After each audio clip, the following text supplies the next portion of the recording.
If you are a first-time buyer or you're the parent of a first-time buyer, I want you to stop what you're doing and watch this video right now. Are you aware that you were able to get $12,000 in free money to buy your first home in the Metro Atlanta area? And do you understand how much $12,000 can offset the burden and the pain of today's higher interest rate? Well, I want to educate you today on what grants are available and how easy it is to get them. First, let's start with down payment. How much do you have to have in order to qualify for one of these grant programs? Well, the good news is it's anywhere from 0 to 3.5%. Now, what location restrictions are involved with these? The good news, very little. With 3 of them, you can buy anywhere in Georgia. And with 1 of them, you just have to be living in the approved census tract already. So we can certainly give you some details about that. But anywhere we work, this area is covered, which means anywhere in Metro Atlanta. Now let's talk income limits. In the past, there have been some pretty low income limits to qualify for these grant programs. The good news is that most of Metro Atlanta's income limits are up to or around $76,000 a year. So if you're a first-time buyer and you make about that or even less, then you're probably going to qualify for one of these programs. Some of the grants, such as Georgia Dream, do allow for higher income, but they also count household income, not just the single income. Now, borrower type, yes.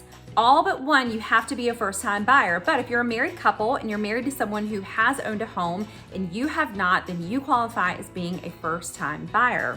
Now, the minimum investment. So what do these grants cost? In the past, these grant programs have actually cost out-of-pocket money besides the down payment. Half of these have really no fees and the other half have around $500 or variable fees, but still very, very low compared to years past.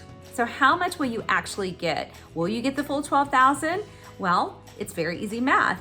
You will get 4% of the purchase price up to $12,000, and most of our buyers are getting that full $12,000. Now let's talk repayment. Do you have to pay this money back when you sell? That's a great question, and the answer is no, as long as you stay in the home for about 5 years. If you sell before that with some of these grants, you will owe back a prorated portion. But guys, if you're buying right now, a good rule of thumb is to stay in the home for at least 5 years anyway. And in fact, the average homeowner is staying in their home about 10 years. And that number is probably gonna go up with the last year or so of people just kind of staying in their homes until rates go down. So here you can see a map of where these programs are approved in the area that we work as well. And you're probably thinking of buying in an area within this boundary. So the good news is, if you're a first-time home buyer or married to a first-time home buyer, you have money at your disposal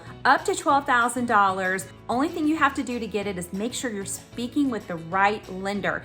I'm gonna put that lender's information in this email. It's Mark Dacre with Ameris Bank, 770-649-4949. I've been saying that number for 18 years. I will put the information below, but use it, call him, reach out to me, let's set up a strategy session, or just continue to follow me for some just good advice, some good real estate home buying advice that you didn't even know that you needed. Talk to you guys soon.